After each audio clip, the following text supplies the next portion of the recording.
የኢትዮጵያ ትንሣኤ ይመጣል ብዬ ነው የማምነው። አብያተ ክርስቲያናት ቆም ብሎ ማሰብ ያለባቸው ሰዓት ነው። ወርልድ ኦርደር የዛር ሲስተም ነው፣ ምንም ጥያቄ የለውም። በቃ ቅዠት የሚያስቸግር ከሆነ ከግራር ልምጭ ቆርጠ ቤታችሁ ውስጥ አድርጉ ይላሉ አባቶች። ስነ ፍጥረት ላይ እግዚአብሔር ከእያንዳንዱ ነገር አንዳንድ ገዢ ወይም መሪ መርጧል። ለሰው ልጆች አዳምን እንደመረጠው ማለት ነው። ለአራዊት አንበሳን እንደመረጠ፣ ለእንስሶች ላምን እንደመረጠ፣ ለአዋፋት ንስርን እንደመረጠ፣ ለዛፍ ለእጽዋት ለምትለው ደግሞ ግራርን ነው የመረጠው። ለዛም ነው ጽላቱም መንበሩም ከግራር የሆነው። ጌታችንም ሲሰቀል የተሰቀለበት መስቀል ከግራር የሆነበት ሚስጥር ከዚህ ጋር የተገናኘ ነገር ነው። ስለዚህ ክፉ መንፈስን ያርቃል። በፊት የነበሩ አብያተ መንግስታት ውስጥ ቤተ መንግስቶች ውስጥ ግራር ይተከል ነበር። ቤተ ክርስቲያን ውስጥ ግራር ይተከል ነበር። ይህንን ትምህርቱን አስተምሮቱን በደንብ አስፋፍተን ማስተማር ነው። ኤክስፐሪመንት ማድረግ ካስፈለገ በሳይንሱ ኤክስፐሪመንት ማድረግ ትችላለህ። እየመጡ እኮ ነው አሁን ኦልተርናቲቭ ሜዲሲን ተብለው እየመጡ ነው። በቃ ቅዠት የሚያስቸግር ከሆነ ከግራር ልምጭ ቆርጠ ቤታችሁ ውስጥ አድርጉ ይላሉ አባቶች፣ እናቶች ያደርጋሉ። እሱም ማድረግ ነው። ኤክስፐሪመንት ማድረግ ከፈለግ ከራስ መጀመር ነው። እንደ ባለሙያ ማድረግ ካስፈለገ ከግራር ጀርባ ከዛፉ ጀርባ ያለው ነገር ምንድነው ብለህ ላቦራቶሪ ውስጥ ገብተህ ማጥናትና ኤክስፕሌን ማድረግ ነው። ብዙ ሰው እየተጎዳ ነው። በስኪዞፍሬኒያ ብዙ ሰው እየተጎዳ ነው። በዲፕሬሽን ብዙ ሰው እየተጎዳ ነው። በጭንቀት በጣም ብዙ ሰው እየተጎዳ ነው። በመንፈስ ዝለት ብዙ ሰው እየተጎዳ ነው። እንዳልኩ አሁን ከሚያወሩኝ ሰዎች ብዙ ሰው እኮ 10 የሃይማኖት የሚቀይርም ሰው አለ። ሰላም አገኛለሁ እያለ አንዴ ኦርቶዶክስ ይሆናል፣ አንዴ እንትን ይሆናል፣ አንዴ እንትን ይሆናል። መጨረሻ ላይ በቃ እንደውም ሃይማኖት ምንም አያደርግልኝ ያሉኝ ብዙ ሰዎች ገጥሞኛል። ምን ነገር ሁላችንም ታመናል። ምክንያቱም እኔም በጭንቀት ውስጥ በድብርት ውስጥ ያለፍኩበት በጣም አስከፊ ጊዜ ነበር። እነዚህን ቃላቶች ብሰማ ደስ ይለኝ ነበር፣ አልሰማውም። በራስ መንገድ ራስን ልታከም ትችላለህ እንጂ ማለት ነው። በተለይ ከዚህ ከድራግ ጋር ሱሳይድ ኮሚት የሚያደርገው ከ16 እስከ 19 እስከ 22 ምናምን ያለው ትውልድ ነው። ለዚህ ሁሉ መንስኤው ብዬ ማስበው ምንድነው መሰለህ? የካፒታሊዝም መጨረሻው ይሄ ነው። ለካፒታል ነው እንጂ ዋጋ የምትሰጠው ለሰው ልጅ አይደለም። የምሬ ነው ማለት ከወደቅ የሚያነሳ አለ። መውደቅህ ብራንድ እና ማርኬት ይደረጋል እንጂ ያንተ መውደቅ ለሶሻል ሚዲያ ኢንጌጅመንት ሰው ከስተማይዝ አድርጎ ሊጠቀምበት አይደለ የሚሞከረው። ይሄ ካፒታሊዝም መጨረሻ ነው። ሶ ባንተ ወርቀት ላይ ካፒታል ቢውልድ ለማድረግ እንደ ማህበረሰብ አሁን እንደዛ አይነት ማይንድሴት ውስጥ እየገባ ነው። ኮሌክቲቭሊ ነው ማለት በተቋማቶችም ደረጃ ነው ማለት። ይሄ አንድ ቤተክርስቲያን አንድ ቤተ እምነት ጋር ብቻ ሳይሆን ሁሉም ቤተ እምነቶች ጋር ሁሉም ቤተ እምነት ውስጥ ያሉ ሰዎች የሚያነሱት ቅሬታ ነው። በተለይም ትንሽ ማቹር ያደረጉ አባቶች በሁሉም ሃይማኖቶች ጋር ያሉ ማለት ነውና እኔ ከማወራቸው ከሚያወሩኝ ካሳለፍኩት ከምናሳልፈው ህይወት አንፃር አብያተ ክርስቲያናት ቆም ብሎ ማሰብ ያለባቸው ሰዓት ነው። ሊቃውንቶች ቆም ብሎ ማሰብ ያለባቸው ሰዓት ነው ብዬ ነው ማስበው። የምሬንም ነገር ስም እኔ ሜንሽን ባደርግ ደስ ይለኛል። ለምሳሌ ሐኪም አበበች እሳቸውም ከእሳቸውም ጀርባ ያሉ በጣም ብዙ ሊቃውንቶች እንዳሉ አውቃለሁኝ። እነ ዶክተር ሮዳስ ሌሎችም እዚህ አካባቢ ላይ ያሉ ሊቃውንቶች የምናውቃቸውም በየቦታው ያሉ ይሰበሰባቸው ነው ያሉት። ብዙ እዚህ ዘርፍ ላይ ያሉ ሰዎችን አግኝቻለሁ። እኛም ማከም እንፈልጋለን የሚሉ እኛ ይህን ትውልድ ማዳን እንፈልጋለን ብዙ አባቶች ነው ማወራ። ሁላችንም ወድቀናል። ግን በዘመናት ወደ ኋላ ተሄደህም ስታይ ሲለወጥ እንደዚህ ነው። ክርስቶስ የመጣበትንም ጊዜ ስታየው እንደ ማህበረሰብ በጣም የሞራል ልዕልና የወደቀበት ጊዜ ነበረ። የኖህ ጊዜን ብታነሳ ሁሉም ይሄ ኢንላይትመንት የምትላቸው ጊዜያቶች ላይ ሪቮሉሽን የተነሳባቸው ሰዓቶች ላይ አሁን የፍሬንች ሪቮሉሽን በለው ኢንዱስትሪያል ሪቮሉሽን ምናምን በታሪክ ብቻ ለውጥ ሲመጣ ውድቀት አለ። ከውድቀት በኋላ ነው ለውጥ የሚመጣው፣ ትራንስፎርሜሽን የሚመጣው። የኢትዮጵያ ትንሣኤ ይመጣል ብዬ ነው የማምነው። የኢትዮጵያ ትንሣኤ አለ።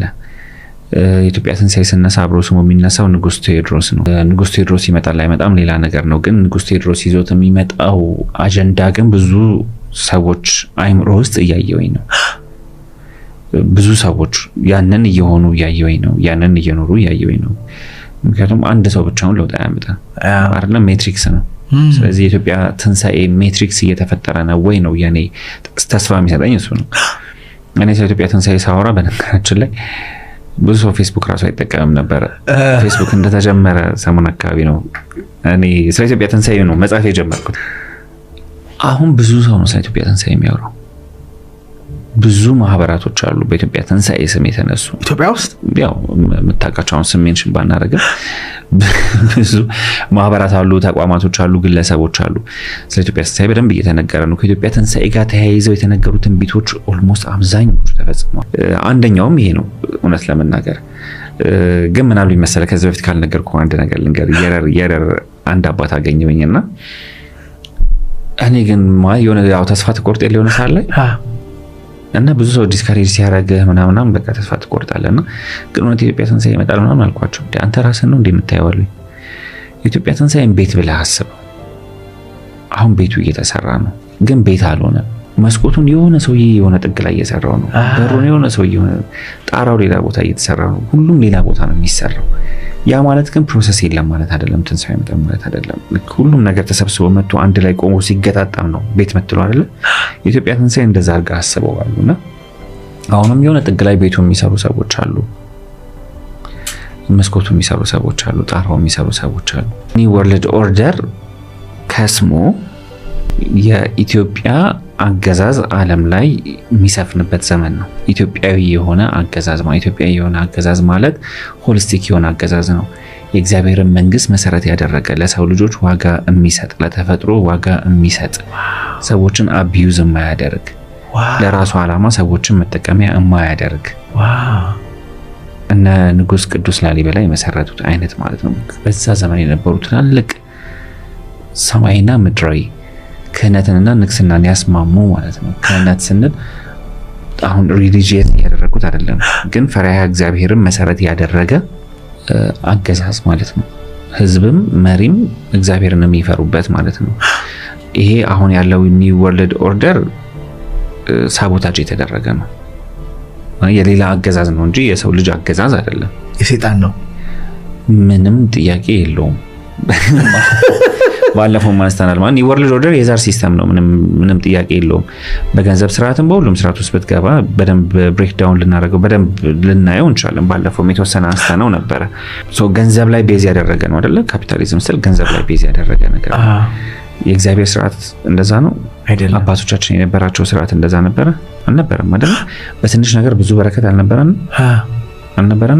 በቆመ ጠብቀኝ አድዋን አላሸነፍ ነው በባዶ እግር ሆነ ረሃብ በነበረበት በሽታ በነበረበት ዘመን ዋው እዛ ላይ ካፒታሊስት የሆነ አስተሳሰባችን ወይ የተራቀቀው የሚሊታሪ ምናምናችን ያሸነፈው አይደለም መንፈሳዊ አቅማችንም ነው ከእግዚአብሔር ጋር የነበረንም ግንኙነት ነው ሰዎቹ ዳዊት ይዘው ነው የሄዱት በገና ይዘው ነው የሄዱት አይደል ጽላት ይዘው ነው የሄዱት ካህናትን ይዘው ነው የሄዱት ነገ የሚኖሩ ጦርነቶች ላይ ይሄንን እናርግ ይያልኩኝም አይደለም ግን አስተሳሰባችን መቀየር አለበት ነውና የሚመጣው ኢንላይትመንት ከኢትዮጵያ ትንሳኤ ጋር ተያይዞ ዓለም ላይ የሚሰፍነው የሚመጣው ኢንላይትመንት እሱ ነው ብዬ ነው ማምነው ለዓለምም የሚበጀው እሱ ነው ካፒታሊዝም ከወደቀ በቃ ታይዋለህ ማለት አልወደቀም ማለት ነው ቀስ እያለ ስለሚበሰብስ ነው እና ኢኮኖሚው ነው ይላል አሁን ኢኮኖሚ ላይ በጣም ብዙ ሊቃውንቶች እኮ አሉ አይደለ ኢኮኖሚ ላይ ትላልቅ ኤክስፐርቶች አሉ የኢኮኖሚ ቲዮሪዎች ተጠኑ ተግባራዊ ተደረጉ የአሜሪካ ኢኮኖሚ እየተቃወሰ የአውሮፓ ህብረት ኢኮኖሚ እየተቃወሰ አይደል የዓለም ኢኮኖሚ እየተቃወሰ አይደል አላዳኑት ስቲል እየፈለጉ አይደል ያንኛ መፍትሄ እንሆናለን እየዘንመጣ ኢትዮጵያ መፍትሄ ትሆናለች ንጉስ ካሌብ ንጉስ ላሊበላ አባይን እንገድባለን ብለው በዲፕሎማሲ ከግብጽ የከነበሩ ነገስታቶች ጋር ተነጋግረው ዲል አድርገው ችግሮቻቸው እንደፈቱ ታውቃለህ አይደል ከግድቡ ጋር በተገናኘ ማለት ነው የተያዙ ክርስቲያኖች ነበሩ እነሱን ለማስለቀቅ አይልቀቋቸው ካለን እንገድባለን ተብሎ በዲፕሎማሲ አባይን መሰረት አድርገው ማለት ነው ሁለት ጥቁር ንጉሶች ብቻ ኔጎሺዬት አድርገው ችግሮቻቸው መፍታት ችለው ነበር 12ኛው መቶ ክፍለ ዘመን ላይ ፒራሚዱንም ከፒራሚዱ ጀርባ የነበረውንም ስልጣኔ ገብቷል ስለ ስነ ከዋክብት ስነ ህዋ ህክምና ፍልስፍና አንድ ላይ የመሰረተው ስልጣኔ ያለ የአሜሪካ ፖሊሲ ምንድነው ኒው ወርልድ ኦርደር ፖሊሲ ምንድነው ኦርደር አውት ኦፍ ኬኦስ አይደለ ዶላራቸው ላይ አታሙት አይደለ ኬኦስ ካልፈጠር ኦርደር የለም ገብተው ፒራሚድ ውስጥ የነበሩትን ጥቁር ፈርዖኖች ነጭ ሲያረጉኮ ያንተም የግብጽም ታሪክ አይደለም የኢትዮጵያም ታሪክ አይደለም ይያሉ ነው ነጭ ሲያረጓቸው አፍንጫቸውን ሲቆርጡ የግብጽንም የኢትዮጵያንም ታሪክ ነው ያጠፉ ያሉት እግዚአብሔርን ሰንተር ያደረገ አስተዳደር ስለ የእግዚአብሔር ዋነኛ ፕሪንሲፕሉ ምንድነው የእግዚአብሔር አስተዳደር ዋነኛ ፕሪንሲፕሉ እግዚአብሔር ለሁሉም ነው የእግዚአብሔር የሆነ ሁሉ ለሁሉም ነው አይደል ፍትሃዊ የሆነ ክፍፍል ማለት ነው ያ ለአንተ ሰጥቶ ለኔ ነሳይ ነገር አለ የለም አይደል ስለዚህ ፍትሃዊ ነው ሁሉም መጠቀም መቻል አለበት። አብሶሉትሊ። ስለዚህ እግዚአብሔርን ነገር መሰረት ያደረገ ነገር ሲኖር እነዚህን ፕሪንሲፕሎች ነው የምትከተለው። ኢትዮጵያን ብላ አታውቅም በዘመኖቿ። ኒው ወርልድ ኦርደር ግን አለ። አፍሪካን ከዛ ጊዜ ጀምሮ እኮ ነው ግብጽና ኢትዮጵያ የተዋጓቸው ውጊያዎች እንዳለ ኦርኬስትሬት ያደረጓቸው አካላቶች አሉ። ኢትዮጵያ በነገራችን ላይ አታጠፋም፣ ታሳድጋለች።